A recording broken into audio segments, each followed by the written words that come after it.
tú tienes tu Biblia, acompáñame al libro de Josué, capítulo 3. Y este verso, desde hace días, o desde que empezó esta crisis, empezó el Señor a tocar una vez más mi corazón, mis pensamientos. Empezó a llevarme una vez más aquello que ya habíamos compartido acerca de un camino intransitado. Algo que no se había visto, no lo habíamos experimentado tú y yo. Hemos tenido crisis diversas. Algunos son tan jóvenes que no se acuerdan, pero tuvimos una crisis en los 94 enorme, de un impacto financiero altísimo, de una quiebra donde muchos perdimos demasiado como resultado de las carentes políticas gubernamentales para manejar las crisis financieras. En el 2008 volvimos a tener otra situación similar y la anterior nos preparó para aprender algo, cómo mantenernos firmes y fieles ante esas circunstancias. Pero hoy estamos hablando de algo que anteriormente no habíamos palpado. Hemos tenido epidemias, hemos tenido enfermedades, pero hoy han entrado en crisis gubernamental los políticos y tenemos ya una censura de reuniones, hemos tenido ya una prohibición para estar juntos. Punto. ¿Cómo enfrentar nuestro presente? ¿Cómo hacerlo? La vida cristiana siempre será un proceso de aprendizaje. Nunca lo sabremos todo, pero Dios está interesado en llevarnos paso a paso a que podamos aprenderlo y superarlo. Acompáñame leyendo estos dos versos, por favor, si te pones de pie conmigo. Y si ustedes que están en casa o donde quiera que se encuentren, abran su Biblia, por favor, al capítulo 3 de Josué. Y hay dos versos que son muy similares a lo que tú y yo estamos viviendo este día. Estos dos versos son exactamente la condición que nosotros vivimos a pesar de los cientos de años de diferencia. Ellos tendrían que cruzar un río, nosotros tenemos que cruzar esta condición. Y ese es el punto. Verso 3 y 4 de Josué, ¿quieres leerlo conmigo en voz alta, por favor? Y mandaron al pueblo diciendo: cuando veáis el arca del pacto de Jehová vuestro Dios y los levitas, sacerdotes que la llevan, vosotros saldréis de vuestro lugar y marcharéis en pos de ella, a fin de que sepáis el camino por donde habéis de ir, por cuanto vosotros no habéis pasado, subraya esa frase, no habéis pasado antes de ahora por este camino, pero entre vosotros y ella haya una distancia como de 2000 codos, no se acercarán a ella. Toma tu lugar, por favor. Esta frase, ¿cómo ha resumbado o retumbado en mis oídos desde hace semanas cuando empezaron estas circunstancias? Sin lugar a dudas, el Espíritu Santo proveyéndome la palabra apropiada para saber cómo enfrentar lo que nunca antes habíamos enfrentado. Otras naciones ya lo habían atravesado, nosotros no. Este es el punto histórico para ti, para mí. Reitero, hemos tenido otras igual de mortales o peores, pero no le habían dado la publicidad como hoy se tiene. Y no quiere decir que sea la mayor en mortandad, no, es la que más se publicita. ¿Por cuántos fines? No lo sé, pero es la que más ha acaparado la atención y por lo tanto es la que se tiene a nivel nacional mayor información, las estadísticas así lo revelan. Pero hemos tenido otros escenarios críticos en nuestro país que han llevado a circunstancias críticas. El siglo pasado, la gripa española o la influencia española, el siglo pasado asesinó a más de 50 millones de personas en el mundo entero. Escucha bien, más de 50 millones de personas. Y hoy estamos locos con lo que estamos viviendo. No quiere decir que minimizamos, no, lo que estamos diciendo es que siempre tendremos circunstancias difíciles, pero ¿qué vamos a hacer en medio de ellas? Sin lugar a dudas, tenemos que aprender una de las grandes lecciones en la vida cristiana como no creyentes.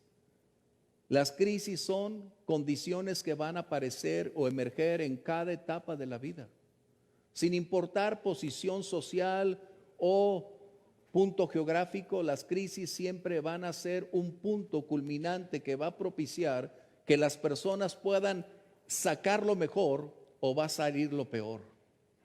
Las crisis solo van a revelar de qué material estamos hechos. Las crisis van a revelar quiénes somos, dónde estamos, y nuestras reacciones serán las evidencias contundentes de los principios y valores que rigen y gobiernan nuestra vida. Por eso hoy estamos entrando en una senda caótica donde desde psicosis hasta un alto incremento de temor ha estado inundando nuestra vida o nuestro entorno social, que lo único que prácticamente hablamos y se tiene en los medios noticias es la actual epidemia. Nuestra vida no puede estar circunscrita por una epidemia. Antes, el temor de salir a las calles por los asesinatos, por la violencia y la maldad. Hoy la epidemia, y el día de mañana, ¿qué va a ser? ¿Te das cuenta? Esto es algo que nosotros como creyentes experimentamos como el resto de las demás personas, como las otras familias de la ciudad. Estamos en medio de la misma tragedia, en medio de la misma circunstancia. Lo que a ellos les puede afectar, igual a nosotros nos puede afectar.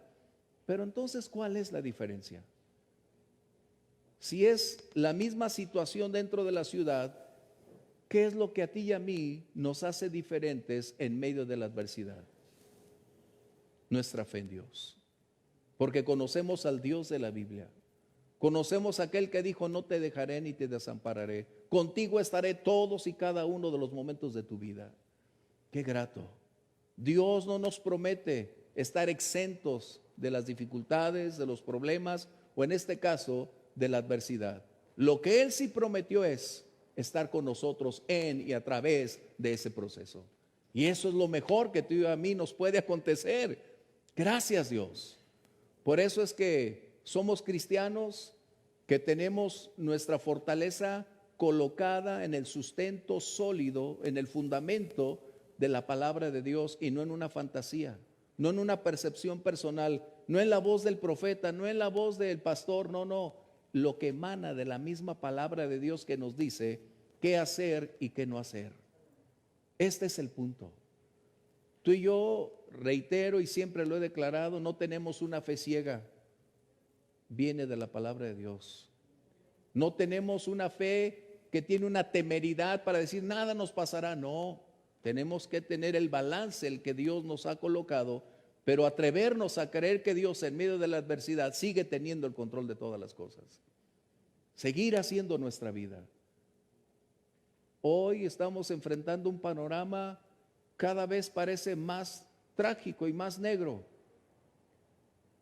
Mi hermana vive en Los Ángeles, la mayor, y esta mañana me llamó para decirme que ya colocaron otro mes más para que no salgan de sus hogares. Gracias a Dios, mi hermana, estoy en ese proceso continuo de alentar, de fortalecer, que ese es mi trabajo, esa es mi función, al igual que el tuyo. Alentar a las personas que tienen temor, alentar a las personas que viven en crisis y decirle que hay una esperanza, que hay un mejor futuro, que un buen día tú y yo estaremos abrazando y deleitándonos con ese mañana después de haber pasado los tragos de hoy. Pero tenemos la certeza que vamos a llegar mañana. Nuestra ciudad pudiera probablemente entrar en otra recesión. Hace unos días estuve en una reunión de la que hablaba Iván el viernes. Y uno de los consejeros de ahí estaba mencionando que era probable que tuviéramos 3 meses, que se los iban a llevar de 5 días, de 10 en día, de 10 días, para no experimentar el enorme impacto que esto generaría. Pero es justo ahí donde nosotros tenemos que mirar hacia adentro. Antes de depender de lo de fuera, tenemos que fortalecer lo que está dentro de nosotros. Las crisis no moldean a las personas. Las crisis nos confrontan con quiénes somos, qué creemos y de qué material estamos hechos para seguir de pie.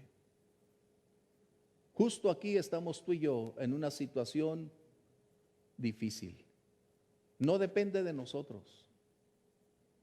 Esto es algo que vino y de igual manera se irá.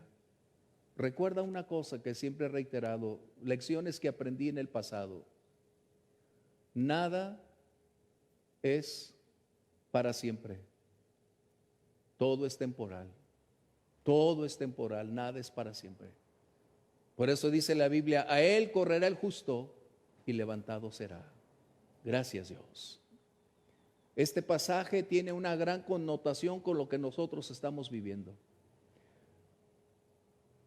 El pueblo de Israel se preparaba para alcanzar las promesas que Dios les había colocado cientos de años atrás.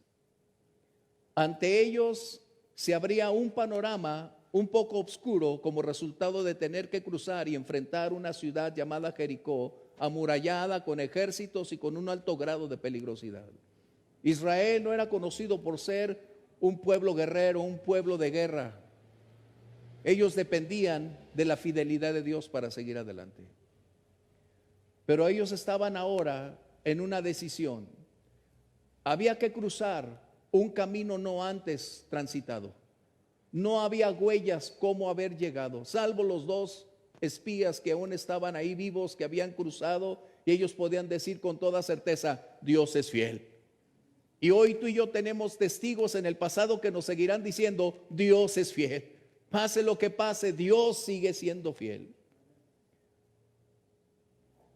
Ellos estaban a punto de entrar a una condición donde su historia cambiaría radicalmente. Ellos habían escrito una historia desde que estaban prisioneros en Egipto, el Señor los liberó y venían caminando. La promesa fue que Dios les daría un lugar de reposo, de bendición, de cuidado, de amor, de provisión y de una compañía permanente con Dios.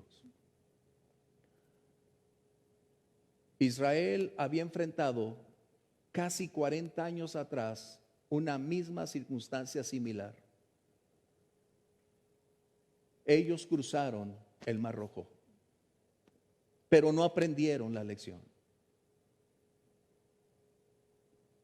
Lo que aquellos 400 años de esclavitud debió aportar como las medidas precautorias, como los medios de la didáctica, de la enseñanza práctica de la vida, cuando ellos llegaron a enfrentar al último adversario, el Mar Rojo. Era una crisis similar, tenían que avanzar, tenían que seguir, porque la promesa de Dios no era que permanecieran en el desierto. La promesa de Dios era que deberían llegar a la tierra prometida. Pero fracasaron cuando cruzaron el Mar Rojo. Y ese fue el problema. Permanecieron ahí por 40 largos años, porque no aprendieron de las lecciones anteriores. Y esto es algo que quizás nosotros, la iglesia, debe entonces hacer una retrospectiva. Pastores, obreros, misioneros, creyentes en general, necesitamos hacer una retrospectiva en dónde estamos parados, qué hemos venido realizando, qué es lo que Dios espera, o si estamos dentro de esa línea de la voluntad de Dios, caminando en línea paralela para hacer de la voluntad de Dios nuestra prioridad. Es muy similar. Tenemos un conflicto por cruzar, una línea que quizás otros ya no van a cruzar, pero estamos ahí. En este primer punto necesito tocar 3 cosas que son muy importantes, porque la iglesia, y cuando hablo de la iglesia hablo de cada miembro de las congregaciones, porque todos somos miembros de la iglesia. Recuerda, hay cientos o miles de congregaciones, pero solo somos una iglesia. Somos una iglesia. Tengamos diferencias o no, pero aquellos que hemos nacido de nuevo, que creemos en Jesús como el Señor y Salvador, somos una familia. No importa dónde estén reunidos, no importa en qué lugar, somos miembros los unos de los otros, somos parte de la misma familia.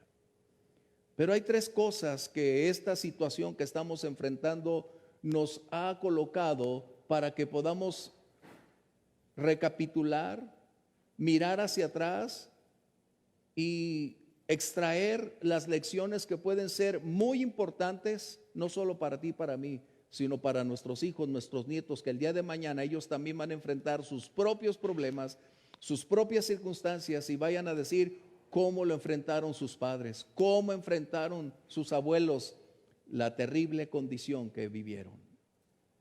Eso es lo que tenemos que hacer. Tú y yo estamos escribiendo una historia, no solo para nosotros, sino para nuestras generaciones. Somos el modelo que ellos van a tener el día de mañana. Somos a quienes Dios nos ha colocado para que tomamos decisiones en base a su palabra. La primera cosa que esta situación o la crisis epidemiológica es un recordatorio continuo de tres cosas fundamentales. La primera, nuestra fragilidad. Esta circunstancia nos ha mostrado a cualquier ámbito de nuestra esfera social, gubernamental, política, de salud, financiera, espiritualmente, nos está mostrando que lo que antes creíamos tener una fortaleza, un vigor, que creíamos ser tan fuertes, hoy nos está mostrando que al primer impacto somos tan vulnerables, somos demasiado frágiles. Hemos estado creyendo que somos tan fuertes porque tenemos tecnologías, porque tenemos recursos, porque vivimos en un país que tiene de todo, pero nos estamos dando cuenta que en lo personal, en lo íntimo, en lo familiar y en cada esfera de la vida somos demasiado vulnerables, frágiles por completo. Hemos cambiado nuestros valores y prioridades porque cuando somos confrontados con la adversidad es donde deberemos cambiar radicalmente todas las cosas para darnos cuenta en dónde hemos estado girando. Nosotros como iglesia tenemos que aprender que en ocasiones nos jactamos de una declaración continua: todo lo puedo en Cristo que me fortalece, ¿no? Si Dios conmigo, ¿quién contra mí? Y somos los que más escondidos estamos. ¡Qué incongruencia! Somos los que más temor tenemos en aras de representar y obedecer las leyes. Somos frágiles, vulnerables, y nos estamos dando cuenta que las circunstancias son reales y necesitamos entonces soluciones reales. Necesitamos acciones contundentes que puedan no solo enfrentar esta situación, sino ayudarnos en el proceso para superarlo y adquirir la victoria. Nuestros gobiernos hoy están entrando en pánico. Yo vi al gobierno con mayor pánico que el que nosotros tenemos, porque se ha dado cuenta que su verbo, su palabra, su conducta, su tiranía no le ha permitido absolutamente ningún cambio. Él está en un caos. Pobre hombre, Dios lo ayude a superar esa situación. Pero se están confrontando y hoy es el día para poder decir: ¿a quién le gustaría ser el presidente de la República? A mí nunca me darían ganas de ser el gobernador de esta ciudad. Y hoy, con una crisis como esta, está viendo quiénes son y qué tipo de personas tenemos al frente. Esto para decirnos lo que dice Romanos: orad por nuestros gobernantes, orad por nuestro presidente, porque ellos no tienen la habilidad y la capacidad. Estamos en una condición de fragilidad. Muchos en nuestra vida espiritual nos hemos resfriado, hemos mermado nuestro vigor, y de esta manera lo que representaba el escudo de la fe se ha convertido hoy el escudo en nuestro hogar. Hemos disminuido nuestra capacidad. ¿Por qué? Porque las circunstancias nos están diciendo que hay una fuerza superior que está rebasando nuestros recursos para oponerla en cualquier ámbito. Pero recuerda una cosa: el Señor nos ha dado en su palabra que la fe es el escudo poderoso para seguir adelante. Los siglos anteriores nos han dicho a lo largo de la historia que cuando la peste negra apareció, cuando las grandes condiciones de mortandad en el mundo entero se hicieron presentes, ¿sabes quién fue el balance? ¿Sabes quién fue lo que contrarrestó y propició que la sociedad siguiera adelante? La iglesia, en medio de la adversidad, fueron los que en la peste negra nadie se atrevía a sepultar esos cadáveres, y los miembros de la iglesia iban y sepultaban esos cadáveres porque sabían que era la responsabilidad de la iglesia estar al frente, estar ahí para aportar y ayudar. La Cruz Roja es el resultado del inicio de un joven cristiano, como resultado de ver el dolor, la agonía. Esto es lo que estamos hablando hoy. Somos frágiles. Yo recuerdo hace años, y probablemente mi esposa no, pero yo recuerdo hace años, fuimos a un lugar para adquirir algunos productos para Navidad, para la iglesia.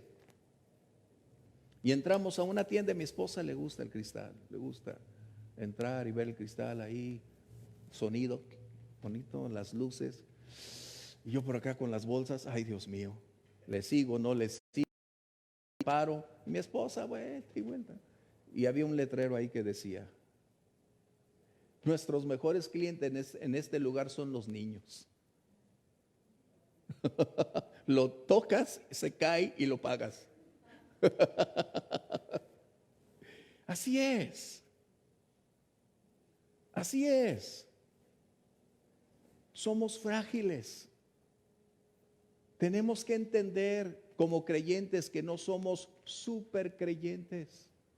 No somos super iglesias. Estamos en un contexto similar al resto de las personas, y lo único que nos hace fuertes y valientes es la gracia inmerecida de Dios en nuestra vida. Pero somos frágiles para mostrar que ese tesoro está en vasos frágiles para que sea Cristo en nosotros la esperanza de gloria. Eso es algo que necesitamos darnos cuenta. Y a veces dentro de esta fragilidad nos hemos vuelto muy repetitivos en los textos bíblicos, recitando, confesando que no es malo, pero en realidad solo se ha convertido en un ejercicio mental y no en una convicción tan profunda que los declare precisamente para mantenernos en esa condición y decir: si Dios está conmigo, ¿quién contra mí? Hay otro punto, y no quiero irme tan rápido, pero necesitamos hacer esto. La otra situación que esta epidemia nos ha mostrado a creyentes y no creyentes es que somos muy susceptibles de ser impotentes ante la misma. Una es ser frágil. La otra es no tener la capacidad, los recursos para enfrentar estas circunstancias. La iglesia tiene los recursos. La iglesia tiene la oportunidad de ser hoy ese parteaguas. La iglesia se mueve en las diferentes esferas de la sociedad las 24 horas del día. Esto donde nos reunimos es el templo, es decir, las instalaciones donde hacemos la labor de venir a adorar a Dios. Pero la iglesia somos tú y yo, que camina, vive, siente, experimenta, llora, grita, canta y se mueve en las diferentes esferas de la sociedad. Es ahí donde nosotros podemos tocar y alcanzar a otros. Pero en ocasiones esta impotencia nos ha colocado con una enorme crisis de pavor. Hemos entrado en un temor. Ahora, he mencionado que el temor forma parte de nuestra naturaleza, y el temor tiene dos vías poderosas: una, mostrarnos que hay peligros, que hay riesgos, y la otra es conducirnos a Dios. Así que en esta condición de no tener la capacidad de enfrentar las cosas como quisiéramos, ¿qué haremos? Hace días, hablando con otros pastores, mencionando la importancia que hoy debemos tener en ese recuento de lo que está sucediendo, lo que hemos hecho bien, lo que hemos hecho mal, lo que debemos hacer y lo que debemos evitar de hacer.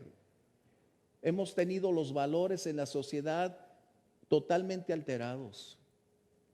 Hoy, debo reiterarlo, nos estamos dando cuenta que nuestra fragilidad, nuestra vulnerabilidad, nuestra impotencia nos está mostrando que nuestros valores, nuestras acciones de diversión están lejos de la verdad. ¿Cómo puedes esperar que un deportista gane tantos millones y alguien, investigador, un doctor, esté ganando mucho menos que ellos? Hoy es donde lo estás balanceando. A ver si el balón de fútbol los va a salvar del coronavirus. No estoy en contra del deporte, lo que estoy diciendo es que tenemos que volver a replantear las cosas. Es lo que tenemos que hacer. Hoy, por ser frágiles, nos estamos dando cuenta que nuestra sociedad giraba sobre un consumismo, sobre un materialismo que no nos había confrontado con un hecho de esta naturaleza, que nos está limitando, que nos está dejando en nuestros hogares, que estamos dejando de trabajar, que las provisiones alimenticias están disminuyendo cada día. ¿Qué hacer? Los deportistas pueden aportar dinero, gracias Dios, pero no pueden aportar la cura para esto. Y no estoy en contra de ellos, no. Lo que estoy mencionando es que nuestra vida giraba en un entorno que antes no había o no nos había confrontado, y hoy tenemos que colocar y hacer ese recuento final. ¿Cuánto necesitamos de hombres y mujeres dentro del sector salud? ¿Sería que hoy deberíamos entonces valorar realmente lo que tenemos? ¿Será que en medio de la crisis hoy podemos decir gracias Dios por todos aquellos hombres y mujeres que dedicaron su vida para el cuidado, para estudiar, para conocer, para soportarnos cuando estamos en enfermedad? Son tiempos donde debemos hacer estas cosas, pero déjame decirte, muchos no tienen memoria, ¿eh? El día de mañana que pase la crisis, nos vamos al estadio, gloria a Dios. No es malo. Lo que estoy diciendo es que tienes que volver a colocar el punto de balance. No tenemos las condiciones ni científicas ni los medios para poder hacerle frente a una condición que nos rebasó. Y no podemos compararnos con España, con Italia, con aquellas latitudes, pero podemos decir que si a ellos los rebasó, a nosotros también. Pero hay algo que quizás parece contradictorio. Dios ha bendecido a nuestro país. No tenemos el impacto que debería, como decían los epidemiológicos, que íbamos a tener. Gracias Dios porque tú eres bueno, de verdad. Y solo en unos cuantos estados de la República se ha concentrado esta condición de la epidemia. Por lo general, te voy a decir algo, los estados que están en las fronteras, ya sea del norte o del sur, son los que menos conflictos tienen. Pero ¿sabes por qué? Porque son los que más cristianos tienen. Déjame decirte algo, la población de mayor auge cristiana en nuestro país están en las fronteras, llámese del norte o del sur. Así que tengo otra condición que necesitamos. La impotencia también está dentro de la iglesia. A mí me duele decirte, y lo que comentaba Iván, lo habíamos estado hablando con otros pastores precisamente por lo mismo. La iglesia hoy está entrando o debe entrar en esa fase de evaluar una vez más la doctrina que está enseñando. La medida del estándar o la estabilidad de los creyentes en medio de la crisis nos está dictando la respuesta. No hemos hecho bien el trabajo los pastores. Hemos dado lo que las ovejas quieren y no lo que las ovejas necesitan. Les hemos estado alimentando de lo que quieren escuchar, no de lo que deben escuchar. Qué tremendo. Estamos enfrentando una crisis en que la iglesia debería ser la pionera en abrir las puertas, la que debería tener la respuesta a la necesidad de una sociedad en crisis. Pero somos los primeros en ir a escondernos porque tememos a la condición adversa, argumentando que tenemos leyes por obedecer. Reitero, hay un balance. Pero ¿te has preguntado lo que esa gente cuando cruza por aquí o pasa por afuera de una iglesia y quisiera llegar y tocar la puerta para que alguien abriera y les dijera qué está pasando, o si hay una esperanza, si hay algo que hacer, y nadie estemos ahí?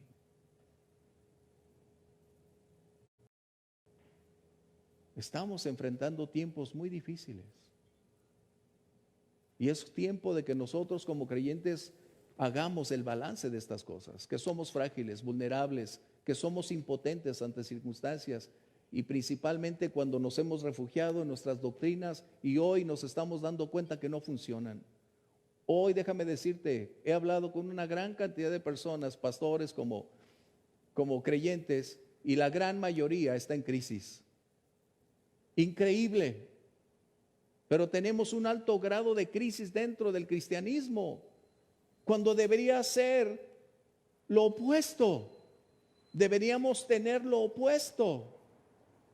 La fortaleza, la seguridad de que tenemos un mejor mañana, que al tiempo presente tenemos que enfrentarlo con los recursos de Dios e ir adelante. Pero también el otro punto que necesito dentro de estos tres es el alto grado de mortalidad. No es posible que el pueblo cristiano tenga miedo a morir. Si tú me preguntas que si me quiero morir, diría no, todavía no, cuando Dios tenga el tiempo. O sea, eso no es querer morirme mañana, no. Dios tiene un tiempo. La Biblia dice que mis tiempos están en las manos de Dios. Mi presente y mi futuro están en las manos de Dios. Dios sabe el día y la hora cuando tengo que partir. Solo que si yo me arrepiento, si yo soy quien me atrevo a hacer cosas, puedo acelerar mi tiempo de partida. Pero mientras esté cumpliendo con el plan y el propósito de Dios, dentro de esa voluntad, llegaré hasta el último día que Dios dijo que debería llegar.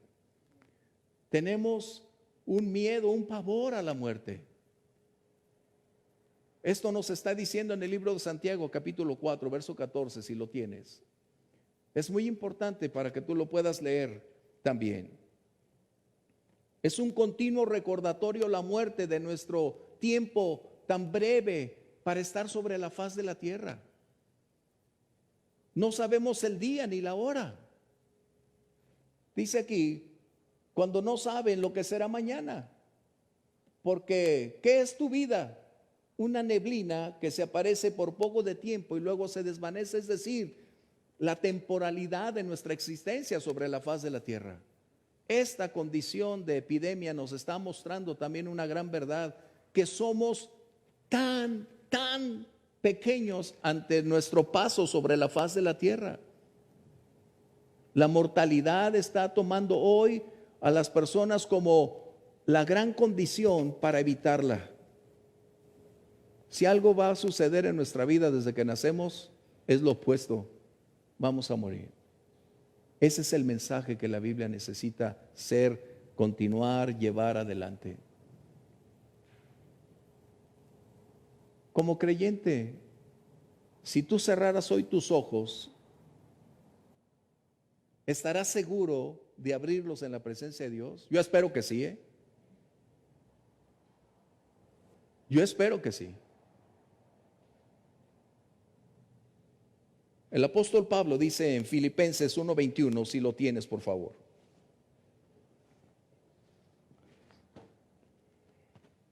Filipenses 1:21. Hay que darle la vuelta a la Biblia por completo. Haz de cuenta que estamos viajando. La ventaja tuya es que tienes todo ahí. Filipenses 1:21 dice, porque para mí el vivir es Cristo y el morir es ganancia. El mensaje del Evangelio nos asegura una calidad de vida en el presente y nos asegura un destino eterno en la presencia de nuestro Dios. Quiere decir que nuestra existencia, aunque sea esporádica, pequeña o más de amplio rango, el día que nuestros ojos físicos se cierren, los vamos a abrir en la presencia del Señor. Nosotros no vamos a caer en el pavor de dónde iría o qué será. No, la Biblia nos dice que si morimos para el Señor morimos y si vivimos para el Señor vivimos. Así que ausentes del cuerpo es presentes con el Señor. Amén. O sea, la muerte para ti, para mí ya no representa el pavor. El Señor la venció en la cruz del Calvario. Al resucitar mostró que la muerte ya no tiene poder sobre nosotros, excepto para mantenernos por ahí, de muerte a vida. En otras palabras, la muerte se convirtió para ti y para mí después de la resurrección de Jesús en el vestíbulo que nos conduce a la gloria eterna. Esa es la gran diferencia. De las personas que no conocen al Señor, puedo entender que tengan miedo a la muerte, porque no están preparadas, porque no conocen el mensaje, porque están en una condición de indefensión realmente. Pero nosotros, la iglesia, ante este evento debemos darnos cuenta que no estamos sujetos a la epidemia. En cualquier momento nuestra vida puede cambiar e irse con el Señor. Así que esta epidemia nos ha traído tres cosas muy claras: que somos frágiles, que somos vulnerables, que no tenemos los recursos para hacerle frente a estas circunstancias, y tres, que la muerte está generando una crisis, un caos, un temor en las personas. Yo no me quiero morir hoy, hasta el día que Dios diga ese día. Y ese día, cuando llegue, será no el tiempo de graduación, será el día de ver cara a cara a mi Señor. Ese día será. Así que si tú estás teniendo algún conflicto acerca de la muerte y qué será después de esto, déjame decirte, si el Señor habita en tu corazón, si tú sirves al Señor, tu lugar y acceso está seguro. Porque en cuanto nuestras funciones fisiológicas cesen de nuestros cuerpos naturales, inmediatamente tendremos acceso a la gloria donde el Señor está. Aleluya. Eso es lo que debe a nosotros llevar. ¿Ok? El otro punto que quiero tocarte, que las crisis que nosotros estamos viviendo nos están dando o nos están evidenciando que nuestra esencia y naturaleza está entrando en estragos, en conflictos. Voy a mencionar algo que te va a sorprender, pero esto es algo que tenemos que aprender por años. Se nos ha enseñado en la vida cristiana, por lo general, que dependemos de instalaciones y no de relaciones. Se nos ha hecho creer que las cuatro paredes son el centro de reunión y es donde debemos estar y hacer nuestras actividades, porque de otra manera no somos creyentes, no somos la iglesia. Nuestra vida cristiana inicia con nuestra relación con el Señor Jesús. Nuestra relación con el Señor define lo que somos, lo que vivimos, lo que hacemos, nuestra identidad, nuestro propósito. Estas son las instalaciones, el lugar donde estamos juntos para adorar, exaltar y alabar a nuestro Dios. Por eso, cuando estamos sujetos y supeditados a las actividades de las instalaciones, perdemos nuestra identidad, porque creemos que es el único lugar donde realmente somos y pertenecemos. No, nosotros somos miembros de la familia del Señor. Nosotros somos parte de su cuerpo, y donde quiera que estés, tú eres la voz del Señor, tú eres la bandera que puede levantar el mensaje de amor y libertad. Pero las instalaciones no definen la iglesia. Las instalaciones no restringen la iglesia, abiertas o cerradas. Por eso, lamentablemente, en este curso de tiempo nos estamos dando cuenta que tantos conciertos, tantos congresos, simplemente que están haciendo dependientes a los creyentes de actividades dentro de la iglesia. ¿Te estás dando cuenta? Hoy estamos en una gran oportunidad en el análisis de todo lo que estamos viviendo, qué hacer y qué no hacer. ¿Son malos los congresos? No. Pero resulta que ahora son ya algo continuo para hacernos creer que las instalaciones son solo para eso.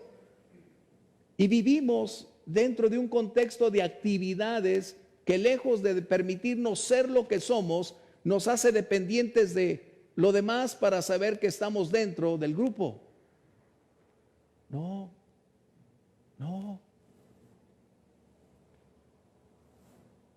¿Qué va a pasar cuando estas instalaciones, bueno, gracias a Dios estas no, pero las instalaciones de aquellos que hoy están adquiriendo, como dijo aquel rico, alma mía, gózate, alégrate, porque vamos a hacer grandes nuestros graneros, vamos a ampliar nuestro horizonte, hay que comprar ese terreno, hay que hacerlo de esa magnitud?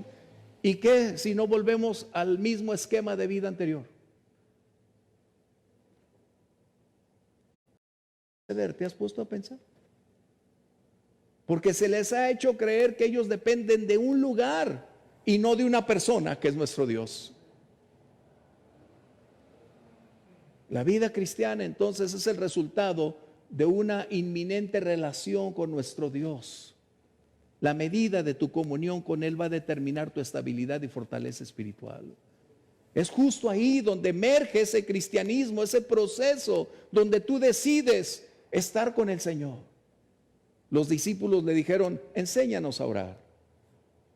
Y Jesús les dijo, sí, cuando oren, ese cuando es nuestra decisión.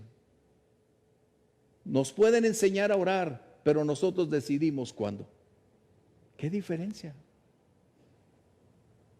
Así que hoy yo creo que todas estas circunstancias y actividades dentro del entorno de las instalaciones tiene que tener un giro para bien. Volver a analizar cuántas cosas hacemos dentro del contexto de instalaciones, porque estamos limitando a los creyentes a que sea mayor su relación que con la instalación. Tienen mayor compromiso con las instalaciones que con su relación con Dios. Wow. Y esa es la iglesia. La iglesia la componemos nosotros. El libro de Romanos capítulo 12, verso 5, nos dice que precisamente estas crisis van a darnos evidencia de quiénes somos, de nuestra naturaleza. El verso 5 dice, así nosotros, siendo muchos, somos un cuerpo en Cristo y todos miembros los unos de los otros.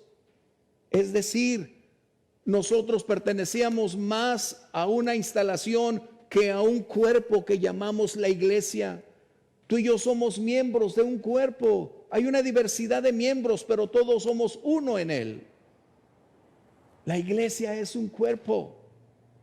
Nos necesitamos. No podemos vivir el uno fuera del otro. Y voy a decir cosas un poquito fuertes. ¿Cuántos de los que están viéndonos se han preocupado por los que están aquí? ¿Cuántos de ustedes han hablado a otros diciendo, hermano, ¿cómo estás? Te extraño, me haces falta. ¿Cuántos? Qué increíble que tengamos esa falta de amor, de interés por otros, porque son egoístas. Piensan más en ustedes que en esto. ¿O es el trabajo del pastor nomás o de los líderes? La mano le dirá al otro brazo, no te necesito, eres zurdo, eres chueco, bye.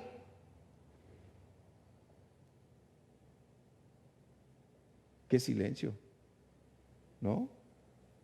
Y es que son los tiempos para que se den cuenta, mis hermanos, no todos obviamente, pero hay una gran mayoría que solo piensan en sí mismos. ¿Hace cuánto? Y esa es una pregunta para ti. ¿Hace cuánto que pensaste en otro hermano y le hablaste, le dijiste, hermano, estoy preocupado, tienes que comer? ¿Cómo va tu trabajo? ¿De qué manera estás haciendo? ¿Cómo puedo ayudar? ¿O simplemente te llamé porque me haces falta? Nos hace falta entonces darnos cuenta que esta crisis nos está confrontando. Nos está diciendo que entonces no somos miembros de la familia, no somos miembros del cuerpo porque no nos necesitamos, no nos buscamos.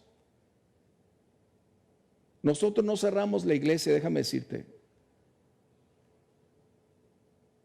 Podemos decir que la iglesia puede permanecer cerrada como resultado de los momentos en que el gobierno nos ha estado señalando, pero la puerta siempre está abierta para el que quiera entrar. ¿Qué diferencia? Pero es mi pregunta, ¿hace cuánto que has pensado en otros? ¿Hace cuánto que te preocupa? No voy a decir nosotros, no, pero los en ocasiones de la iglesia, la hermana que se sentaba aquí, ¿qué hará? ¿Cómo le hará solita la hermana? Necesitamos darnos cuenta entonces que estamos viviendo una fantasía en la iglesia. Un cuerpo se alimenta, están conjugándose, ambos crecen juntos, caminan juntos. El apóstol Pablo está enseñando esa alegoría de la iglesia a manera de un cuerpo. Podemos tener diversidad de funciones, diversidad de miembros, pero todos formamos uno en Dios. Y tú y yo formamos este cuerpo de esta iglesia y necesitamos amarnos por encima de cualquier otra cosa. En ese mismo capítulo, en el verso 10, no estoy regañando, no estoy enojado. Así hablo, no es cierto, no, pero es necesario porque a veces no queremos darnos cuenta. Ay, pastor, ¿por qué me habla así? Hoy es el día. No te hemos visto, no has llamado. Nosotros todos los días te enviamos comunicación, fe y café, hombres, mujeres, jóvenes. Y la pregunta es, ¿y dónde está tu regreso? La comunicación es de dos vías, eso debemos entenderlo. Es como cuando dicen, ay pastor, estuve enfermo y no vinieron a orar por mí. Pero la Biblia dice, el que está enfermo, llame, hable. ¿Te das cuenta? No estoy molesto, reitero, pero hoy es el tiempo en que estamos evaluando lo que somos y tenemos. No podemos crecer, no podremos avanzar si no nos damos cuenta en dónde estamos parados. No podemos cambiar si no somos objetivos y en ese análisis cuantitativo, cualitativo, como tú le llames, arroje los resultados y seamos capaces de poderlos tener para actualizar y hacer acciones o implementarlas para propiciar los cambios. Es importante. En el verso que mencioné, en el verso 10 de este capítulo 12 dice, amaos los unos a los otros con amor fraternal. Con amor fraternal. La gran característica de la iglesia cristiana, además del gozo, es el amor. El amor no es algo que tú y yo podamos producir. Dios lo produjo en nosotros. Como dijeran antes en el pasado, que hoy ya no les queda.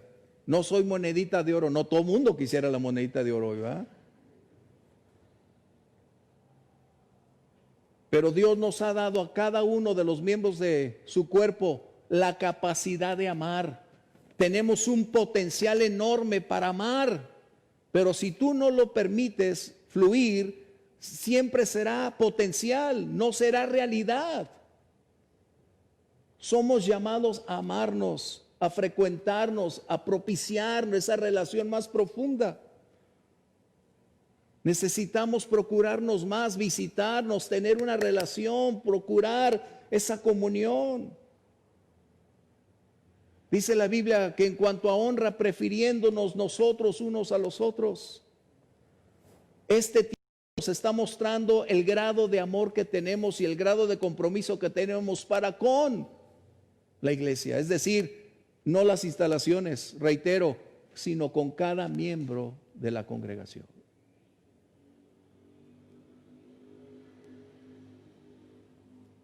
Esta crisis nos está enseñando esto. ¿Hace cuánto que no buscas a alguien?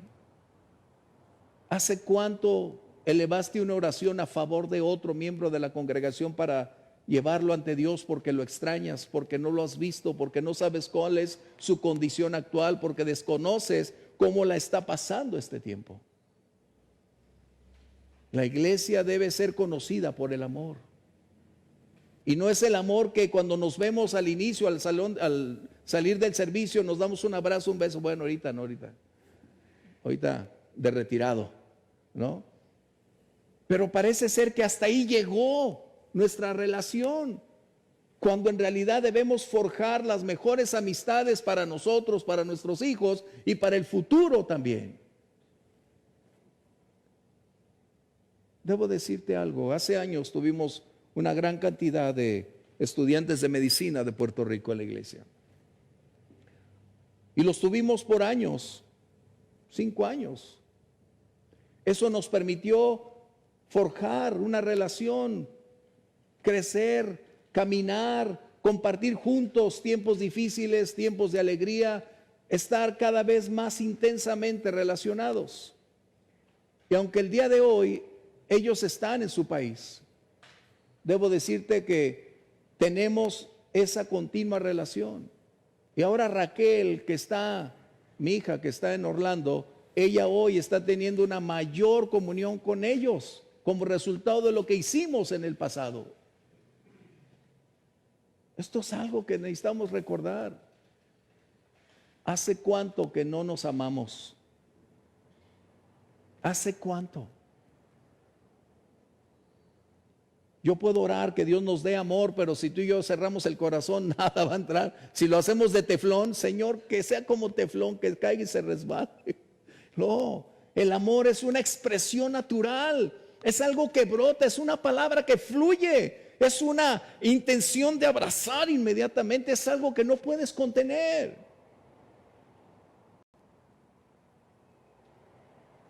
El amor es lo que hace posible que sigamos juntos por encima de todas las cosas. El amor será la fuerza motriz hoy y mañana, porque si mañana las cosas empeoran, si el día de mañana se nos prohíbe reunirnos públicamente, ¿qué vas a hacer? ¿Cómo lo vamos a hacer? Si el amor no te va a dar la fuerza necesaria para seguir enfrentando la adversidad y superando los obstáculos para llegar y buscar a alguien, nunca lo vamos a lograr sin amor. ¿Sabes cuál fue el secreto del Calvario? ¿Sabes cuál fue la razón por la cual el Señor pudo soportar la más terrible situación? Por amor a mí, por amor a ti. Ese es el secreto de la vida cristiana, el amor. Pero necesitamos darnos cuenta de esto. La iglesia ha llegado a este punto en que para el mundo somos reemplazables, desechables. La iglesia hoy solo está como un equipamiento urbano dentro del paisaje de la ciudad donde se pueden ver los edificios. Ah, mira, ahí se reunían. Ah, mira qué bonita está. Pero desde el día que decidieron que nosotros cerráramos es porque nos está diciendo el gobierno clara y llanamente, ustedes no son necesarios dentro del contexto de una crisis. Nos sometemos a la autoridad, pero nosotros como creyentes debemos darnos cuenta que lo único que puede darle el balance a la crisis, lo único que le puede dar a la sociedad en bancarrota moral, en bancarrota espiritual, esperanza en tiempos de diversidad de circunstancias, es el mensaje glorioso del Evangelio. Que la iglesia siga teniendo su papel fundamental. Pero si nosotros no compartimos lo que la Biblia espera que hagamos, ¿cómo este mundo entrará en un avivamiento, en una conversión, si nosotros no estamos dispuestos a llevar el mensaje glorioso del Evangelio? El gobierno no piensa en nosotros como algo importante, déjame decirte. Qué triste que yo lo diga, pero tengo que ser muy objetivo. Nosotros representamos una seria amenaza. Pero ¿qué haremos nosotros? Es la pregunta. ¿Sabes cuál fue el primer mensaje para que se cerraran los lugares de punto masivo? Las iglesias. Y yo no puedo entender que nosotros no le demos una vuelta y digamos, si para el gobierno no representa la iglesia la oportunidad de contrarrestar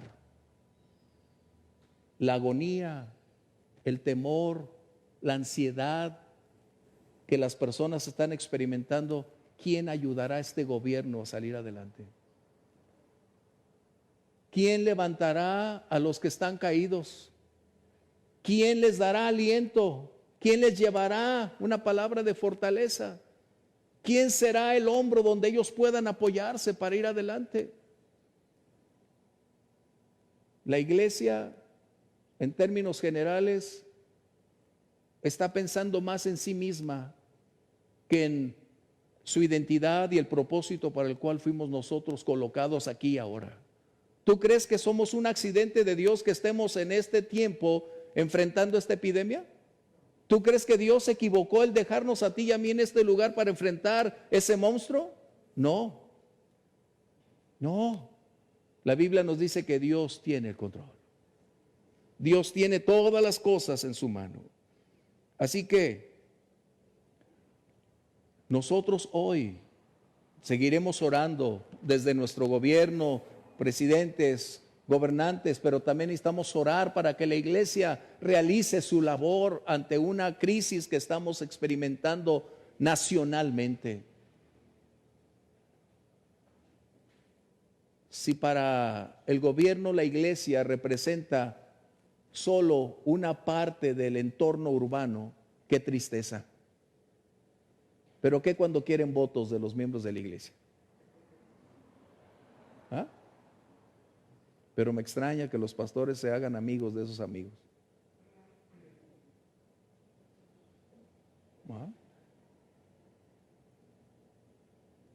Bueno, no hablemos de política, pero ese es el punto. Hoy, solo para concluir este punto que es crítico, hoy déjame decirte, hoy tenemos pastores que son los mercaderes del templo actualmente, aquí en la ciudad, aquí, y yo puedo darte nombres. Los que Jesús corrió del templo, hoy los tenemos dentro, haciendo esa labor a favor de el brazo político. Qué tristeza. La iglesia, si no es valorada por sus miembros, mucho menos el mundo la valorará. Si nosotros no le damos la importancia que requiere, el mundo o el gobierno no lo hará. ¿Qué hacer? Dense cuenta entonces que somos lo que en ocasiones le dicen capital político, pero no somos aquellos que son esenciales para el desarrollo, para la estabilidad, para fortalecer una sociedad que cada vez está desencaminándose a una senda crítica de la cual va a ser difícil de poderla levantar. La iglesia somos tú y yo. Hagamos nuestra parte donde estemos laborando, donde estemos insertados, hagamos nuestra parte. Pero recuerda, no somos esenciales para el desarrollo de las relaciones sociales para nuestro gobierno. No lo somos. Durante la Segunda Guerra Mundial, uno de mis actores favoritos, Winston Churchill, ¿vieron la película Burkenke, va? Esa es la historia, que en la Segunda Guerra Mundial, cuando estaba siendo Inglaterra llena de pánico por los constantes avances nazis, cuando no podían cambiar las circunstancias, Winston Churchill propuso lo siguiente: la iglesia es el ejército más poderoso que puede pelear cualquier batalla de día y de noche, sin importar la cantidad o la enorme grandeza que el enemigo tenga. Fíjate bien, el primer ministro de Inglaterra diciendo estas palabras, y él propició que el pueblo de Inglaterra empezara a asistir a la iglesia para luchar en oración y tener la victoria. Si tú puedes ver las fotografías de ese tiempo, te darás cuenta que había, ahora sí, literal, filas de kilómetros para entrar a la iglesia, para ir a orar. Solo cuando personas viven crisis verdaderamente exigentes, demandantes, y pueden experimentar y valorarla, entonces toman acciones de igual manera de contundentes. A mí me da pesar porque hoy la iglesia parece que estamos de vacaciones, cuando estamos en crisis. Y la peor crisis es la espiritual. ¿Cuántos regresarán a la iglesia? ¿Te has preguntado? ¿Cuántos se quedarán en el camino? ¿Cuántos seguirán teniendo su permanente tiempo de vacaciones con el Señor? Como alguno dijera, estoy teniendo mi año sabático. Sí, pero ella lleva 50 años de sabático. Este es el riesgo hoy, pero muchos no lo entienden. Esta es una de las grandes condiciones y un parteaguas que va a suscitarse. Déjame decirte, si pudiera yo ver cuántos entraron hoy a la página de la iglesia, yo te diría que menos de los que venían el domingo. Y no lo quiero ver. La verdad. Estaba viendo de otro pastor amigo mío, entré para ver, era lamentable ver el número de quienes estaban ahí cuando la iglesia es más grande. Hace unos días comenté que en una ciudad donde mi cuñado está, en la iglesia de 1,000 personas, una iglesia de 1,000 personas. Y antes de que les prohibieran reunirse, ¿sabes cuántos asistieron el domingo a la iglesia? 50. 50 de 1,000. Eso te dice el nivel de compromiso o de relación que tenemos con Dios. Wow. Bien, ¿qué vamos a hacer? El tercer punto que necesito tocar para irnos rápido. La adversidad es una revelación del futuro. Jeremías 29:11, por favor. Ahora sí, un viaje de 800 años, digo, no 800 kilómetros, 800 años. Jeremías 29:11. Mira, estoy en Ezequiel, con razón decía, no pasará por ella pie de hombre. No, este es de Ezequiel. 29:11 de Jeremías. Cuando lo tengas, dice aquí, porque yo sé los pensamientos que tengo acerca de ustedes, dice el Señor. Pensamientos de mal, pensamientos de pobreza, pensamientos de dolor. ¿Cómo dice? Wow. Gracias, Dios. Esto nos indica que la adversidad también nos está mostrando no solo el presente, sino un futuro. Hay un mañana que Dios nos ofrece. Hay un mañana por el cual podemos luchar. Hay un mañana que tal vez podamos acariciar si estamos dispuestos a enfrentar hoy con los recursos de Dios, con la ayuda del Señor, para vencer este tiempo presente. Cruzar el Jordán representaba no ir por sus propios medios. Aquella arca tenía que estar en medio para mostrarles el camino, para proveerles los recursos que requerían, que es la presencia de Dios, su palabra, su Espíritu Santo, para seguir adelante. Dios nos está diciendo que en medio de esta adversidad sigue Dios teniendo un plan precioso para nosotros el día de mañana. Hay mucho por qué trabajar y vivir, hay un mañana mejor. Si el pasado para ti fue bueno, espérate lo que Dios tiene, porque siempre Dios se reserva lo mejor para el final. Nosotros tenemos un mañana por el cual podemos hoy luchar, esforzarnos para enfrentar este presente con los recursos provistos por el Señor y darnos cuenta que la vida no se termina hoy, que la vida continúa. Recuerda lo que mencioné, todo es temporal, nada es para siempre. Lo que hoy tú y yo estamos limitados, el Señor el día de mañana lo va a cambiar para darnos libertad. Tenemos un futuro glorioso, una promesa de Dios y un mañana mejor. ¿Será eso lo que anhelamos? Eso es lo que yo quiero. Dios nos promete paz, dice el verso que tenemos aquí. Dios nos promete paz y darnos lo mejor, lo que esperamos. Hay un mañana, pero no lo podremos alcanzar si no estamos dispuestos a creer que Dios nos va a llevar en este tiempo presente bajo la sombra de sus alas con bendición y nos va a llevar con libertad. Tal vez algunos de nosotros lloremos, tal vez algunos de nosotros estemos atravesando tiempos críticos financieramente hablando, tal vez enfrentemos tiempos adversos donde el trabajo, tal vez tengamos momentos críticos donde la familia también lo experimente, pero eso solo va a ser temporal porque Dios ha prometido que nos va a dar un mejor mañana. No podemos tener un discurso triunfalista en la iglesia diciendo que nada va a pasar. No, todo puede pasar, pero para el Señor todo es posible. Son tiempos quizás en que podamos ser confrontados con nuestra fe. Y a veces cuando las cosas adversas vengan, no es porque no tengas fe, es porque así están las circunstancias. Porque a veces decimos, es que no tienes fe, es que no crees. Eso no es cierto. Dios puede permitir que ciertas circunstancias nos alcancen en su soberanía, pero Dios tiene propósitos más altos para eso. Lo que a ti y a mí nos esté hoy confrontando será prácticamente estar en esa rueda de la vida donde Dios está haciéndola girar y nosotros estamos como ese barro en las manos del experto alfarero. Él está forjándonos en medio de cada proceso. Tú estás en uno, yo estoy en otro, pero al final estamos en un proceso todos. ¿Para qué? Para reflejar su gracia, su amor y su bondad. Hay dos cosas que tú no debes olvidar en esta crisis: quién eres y para qué estás aquí. La primera, ¿quiénes somos? Nuestra identidad.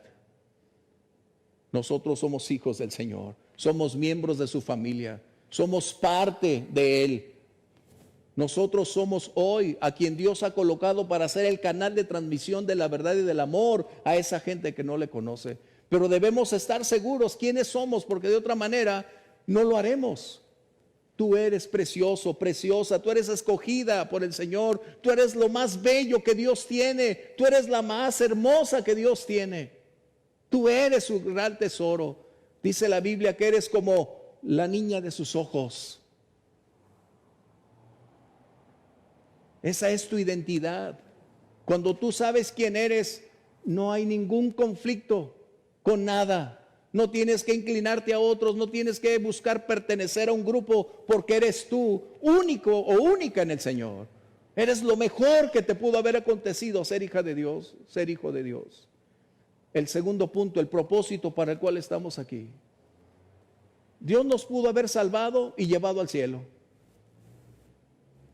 Del único que sé que fue salvado y llevado al cielo fue porque se murió ese mismo día. El ladrón que estaba con el Señor. ¿Tú quieres ser como ese? No, no.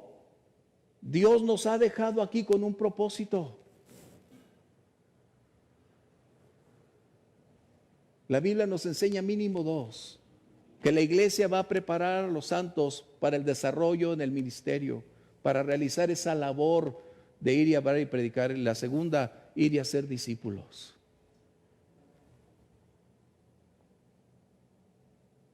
Nunca pierdas, aunque pases por donde pases, quién eres, a quién perteneces y de quién viene tu ayuda. Nunca dejes que otro pensamiento deforme esa identidad. El enemigo tiene la mente como su campo de batalla. Pero cuando tú conoces quién eres, a quién sirves y de quién procede tu ayuda, entonces puedes estar en la tormenta o en la calma, en la lucha o en la victoria, sabiendo quién está contigo. Que nadie deforme esa imagen. Y la segunda, tu propósito. Dios no te va a llevar antes hasta que no cumplas tu propósito. Por eso no podemos estar tan temerosos, porque mientras caminemos en la voluntad de Dios, ese propósito se va a cumplir. ¿Y qué quizás si pudiera ser en medio de la crisis? ¿Y qué si fuera en medio de esta adversidad que mi propósito se cumpliera? Moisés tuvo que atravesar un proceso de 80 años para una labor de 40. Dios tiene cuidado del futuro. Cuando José le fue dado aquel sueño de que él estaría en una posición de ayuda o de altura para ayudar a otros, Dios nunca le dijo cuál sería el proceso que él iba a tener, ni cuándo sería, pero Dios le dijo que estaría con él. Dios se anticipa al mañana. Como esta palabra, yo sé lo que Dios dice. José nunca pudo entender cuándo sería el tiempo, pero lo que él tenía en lo más profundo de su corazón es que Dios lo había dicho y Dios lo iba a cumplir. Eso es para ti y para mí. Y en el libro de Isaías, para concluir, capítulo 55, verso 9.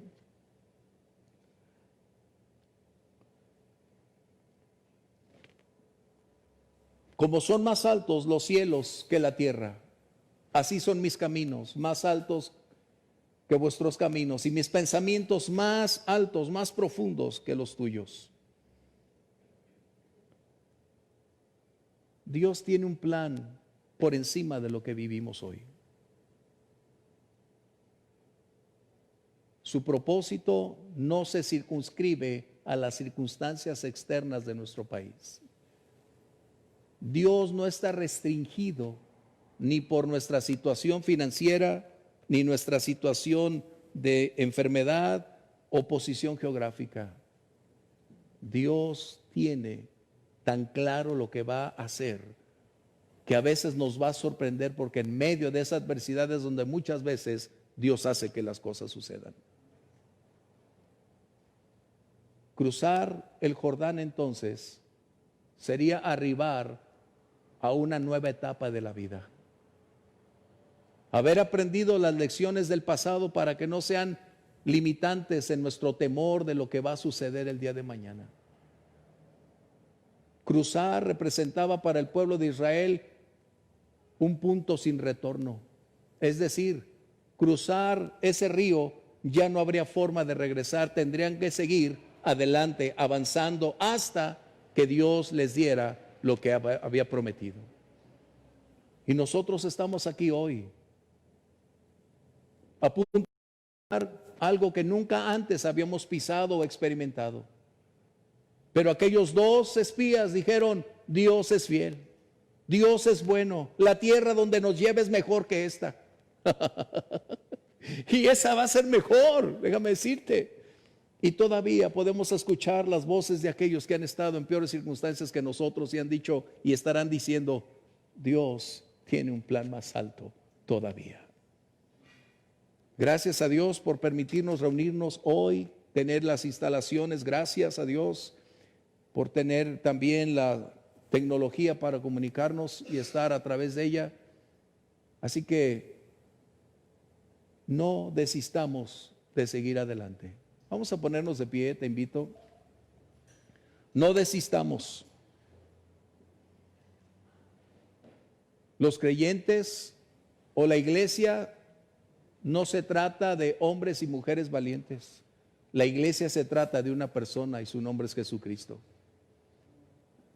No es acerca de un dogma, es acerca de la verdad absoluta, que es su palabra. Y si de ahí emergen mujeres y hombres valientes, gloria a Dios. Pero la verdad, la iglesia se trata de una persona y su nombre es Jesucristo. La razón por la cual tú y yo estamos hoy aquí. El Señor siga bendiciendo a nuestros pastores por el permitirnos tener estas reuniones, estar aquí. Gracias, Dios. Que el Señor los bendiga abundantemente. Y vamos a dar gracias, y a través de las redes sociales que el Señor también derrame sus bendiciones. Y no estoy enojado, porque a veces, ay pastor, no, pero es importante lo que mencioné. Vamos a orar. Padre, te agradecemos la gran oportunidad, Señor, de disfrutar la verdad de tu palabra ante tantas voces que hoy se levantan en aras de buscar un mejor futuro, de un mejor bienestar, y aún, Señor, de hacernos creer que en el ámbito espiritual estamos mejor lejos de ti. Perdónanos, Dios. Perdónanos, Señor, porque aún a pesar de las limitantes que tenemos gubernamentales, tu palabra no está presa. Tu palabra tiene el poder de trascender y correr velozmente, impactar a los que tienen hambre, a los que tienen sed. Tú eres quien transforma vidas hasta el día de hoy, Señor. Tu poder que es capaz de cambiar cualquier circunstancia. Tú eres aquel que puede recorrer cualquier distancia para llegar hasta el más lejano rincón y abrazar, consolar, fortalecer a esas personas y llevarles tu amor, Señor. Padre, gracias por el privilegio hoy de darnos cuenta que estas circunstancias que hoy vivimos nos están enseñando lecciones que de otra manera no aprenderíamos. Estamos valorando lo que teníamos o quizás lo que tenemos aún. No sabemos si esto tendrá un punto de retorno o no, pero queremos hacer lo que nos compete, Señor, comprometernos contigo. Somos tu iglesia, no son las instalaciones. No somos miembros de una instalación, somos miembros de tu cuerpo, Señor. Somos tu iglesia, somos la novia a la cual tú has llamado para prepararse. Señor, ayúdanos a tener un compromiso personal, a tomar una decisión por encima de cualquier circunstancia, seguir adelante en la fe, seguir amándote, seguir con nuestra profunda relación, continuar en la senda de tu servicio, Señor. Si la iglesia, el local está cerrado, mis labios seguirán proclamando de tu gracia y de tu amor. Porque si las piedras aún, Señor, pueden ser susceptibles de hablar, mis labios lo harán cada día, Señor. Alabaré y bendeciré tu nombre en todo tiempo, Señor. Oh Padre, gracias. Gracias, Señor, porque tienes un mejor mañana para nosotros. Tienes un futuro para nosotros. Gracias, Señor. Te bendecimos, Padre Celestial. Fortalece nuestra fe. Fortalece nuestra fe, Señor. En el nombre de Jesús, fortalece la fe de mis hermanos.